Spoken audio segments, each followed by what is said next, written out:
You will hear a conversation between two students about buying a used car.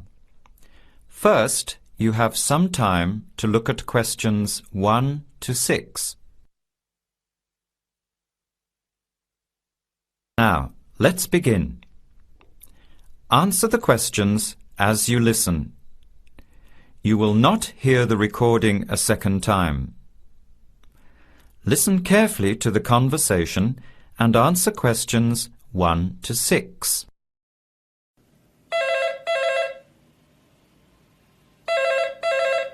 Hello.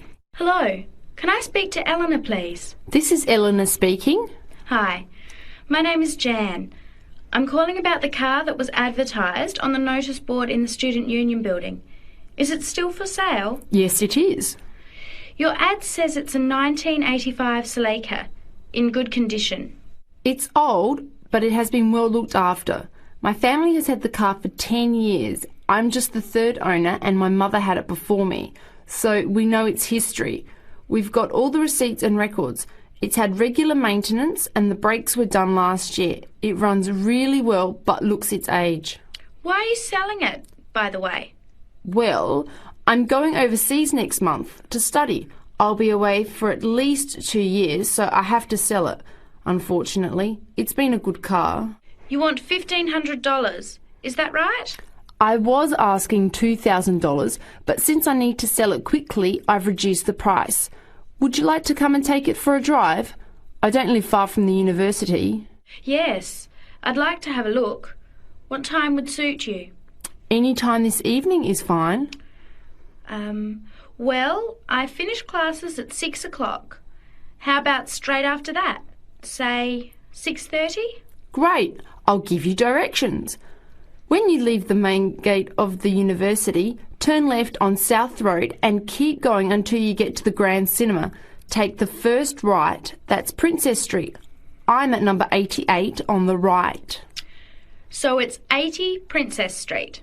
No, it's 88 Princess Street and the suburb is Parkwood. You'll see the car parked in front. It's the red one with the for sale sign on it. OK.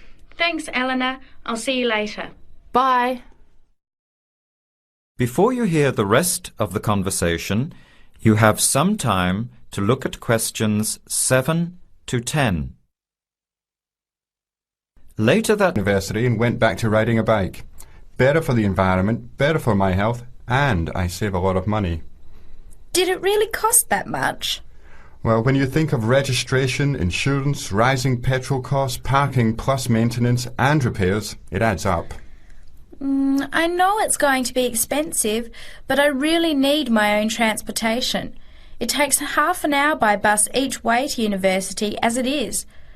But now I'm working at night in the city. There's no way I want to hang around waiting for a bus late at night, then walk 3 blocks home alone. Hey, I think you've got a point there. So what kind of car are you looking at? It's an 85 Celica, same kind as I used to have. The owner's asking $1,500. That's pretty old. How many kilometres has it done? You know, I forgot to ask. I'll have to check tonight when I go to see it. Would you be able to come with me to have a look? At about 6:30? Sure, I'll come, but I don't know a lot about cars. I do know one thing, though. I wouldn't buy an old car without having a mechanic look at it first. That's a good idea. But won't it cost a lot? Not really. You can get a check done through the Automobile Association for $80, and it comes with a report on the condition of the car. It can save you a lot of money in the long run. I'll keep that in mind. So we have to get to Parkwood at 6:30. Do you want to take the bus? It goes straight down South Road every 15 minutes. Or maybe we could walk. I don't think it's that far. Actually, I could borrow my roommate's motorbike for an hour or so. He's working all evening in the library. Do you think he'd mind? No way. He owes me a favour or two. OK, great. See you at 6, outside the student centre. That is the end of part 1. You now have half a minute to check your answers.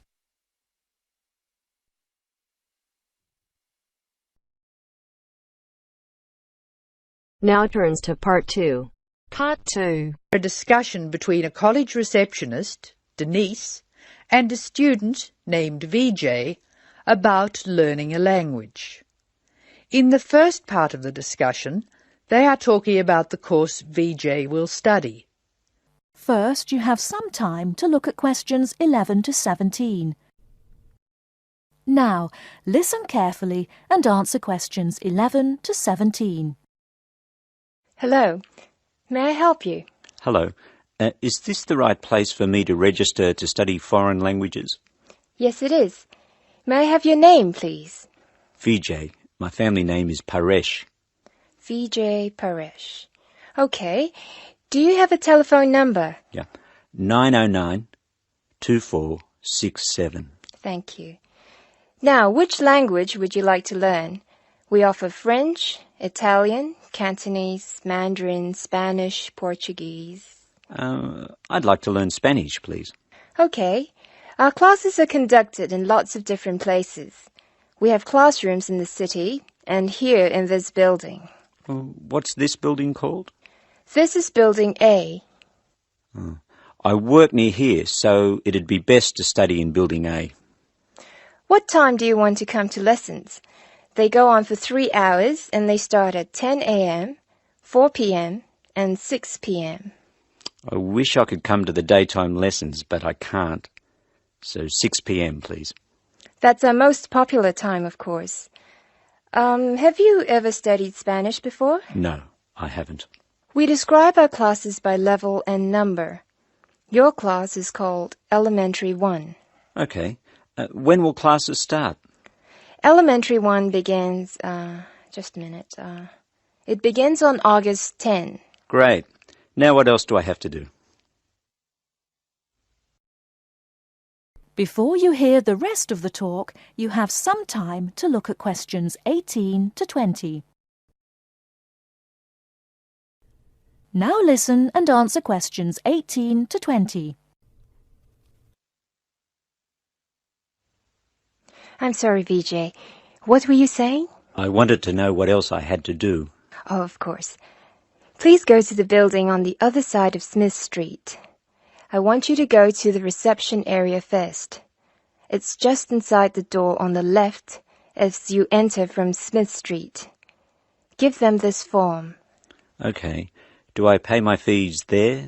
No, but the fees office is in the same building. Go past the escalators and you'll see a games shop. It's in the corner. The fees office is between the games shop and the toilets. Thanks. Where can I buy books? The bookshop is opposite the lifts. It's right next to the entrance from Robert Street. Your offices are spread out. Not as badly as they used to be. By the way, we offer very competitive overseas travel rates to our students. Oh, I'd like to look into that. Of course. The travel agency is at the Smith Street end of the building, in the corner next to the insurance office. Thank you very much. Bye.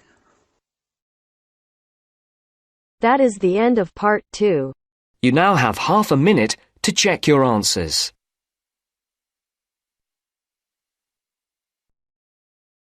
Now turns to part 3. Part 3. You will hear two students, Sharon and Zhao Li, talking to their tutor about a presentation they gave the previous week. First, you have some time to look at questions 21 to 23. Now listen carefully and answer questions 21 to 23. So, Sharon and Zhao Li, in your presentation last week, you were talking about the digital divide, the gap between those who can effectively use communication tools, such as the internet, and those who can't. And you compared the situation here in Northern Ireland with Southeast China. Right. So I asked you to do some self-evaluation, watching the video of your presentation and thinking about the three main criteria you're assessed by: content, structure and technique. What do you think was the strongest feature of the presentation when you watched it? Sharon? Well, I was surprised actually, because I felt quite nervous. But when I watched the video, it didn't show as much as I expected. So which of the criteria would that come under? Confidence? That's not actually one of the criteria as such. Zhao Li? Technique? It's body language and eye contact, isn't it? Well, I didn't think I looked all that confident, but I think that our technique was generally good, like the way we designed and used the PowerPoint slides. So, you both feel happiest about that side of the presentation? Yeah. OK, now on the negative side, what would you change if you could do it again? Well, at first I'd thought that the introduction was going to be the problem, but actually I think that was OK. We defined our terms and identified key issues. It was more towards the end.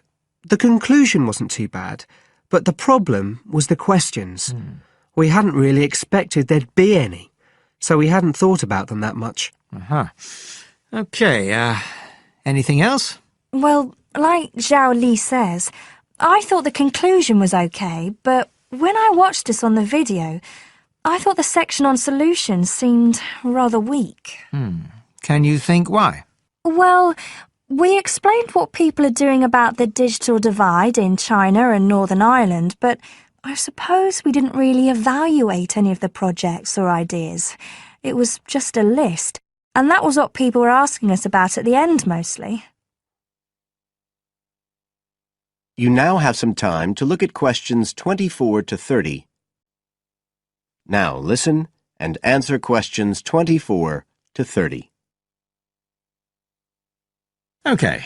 Now, I also asked you to get some peer evaluation from the other students. Yes, well, people said it was interesting, like the fact that in China the internet was used more for shopping than in Northern Ireland. They said sometimes it was a bit hard to understand because we were talking quite fast, but we didn't think so when we watched the video. No, it's a bit different, though, because you know all this information already. If you're hearing it for the first time, you need more time to process it. That's why signposting the structure and organisation of the talk is important. That seemed OK. No one mentioned that as a problem. Some people said that we could have had more on the slides, like some of the other groups had nearly everything they said written up on the visuals as well. But other people said the slides were good. They had just the key points. Yes. And most people said we had quite good eye contact and body language. They all pointed out we'd overrun. They all said we were 5 minutes over. But we timed it afterwards on the video, and it was only 3 minutes. We were a bit unsure about the background reading at first, but I think we did as much as we could in the time. Anyway, no one commented on that under content. But one thing that did come out was that they liked the fact we'd done research on both Northern Ireland and China. Most other people had just based their research on one country. We managed to get quite a lot of data from the internet, although we had to do our own analysis, and we did our own surveys as well in both countries. So the class gave us best feedback for content, but it was all OK. Right. Well, that's quite similar to the feedback I'm giving you. I was very impressed by the amount of work you'd done and by your research methodology. So, actually, I'm giving you full marks for content. 5. The structure of the presentation was good, but not quite as good as the content. So, I gave that 4, and the same for technique. So, well done. Thank you. Now, the next stage is to write up your report. So, just a few pointers for you here. First of all, in your presentation, I think your ending was rather abrupt. You suddenly just stopped talking. Yeah. It wasn't a big problem, but think about your closing sentences in your report. You want to round it off well. One thing I forgot to mention earlier was that I felt a very strong point was that after you'd given your results, you explained their limitations. The fact that we didn't have a very reliable sample in terms of age in China. Yes, that section. So don't forget to include that. And you had some excellent charts and diagrams, but maybe you could flesh out the literature review a bit. I can give you some ideas for that later on if you want. OK, is there anything else you want to ask? No, thank you. Thanks. That is the end of part 3. You now have half a minute to check your answers. As you listen to the talk, answer questions 30 to 40. Hello. Welcome to the Student Orientation Programme. Today's session is on health issues, and this talk is about headaches and how to avoid them. It may surprise you to hear that headaches are often caused by hunger. In fact, one study suggested that 70% of headaches are related to hunger, which makes it the principal cause. The advice is simple. Eat 3 meals a day and try to keep to a fairly regular schedule of meals. People associate noise with headaches, and for most of us, excessive noise creates the conditions for a headache. Very loud noise is unpleasant, and people usually remove themselves from it.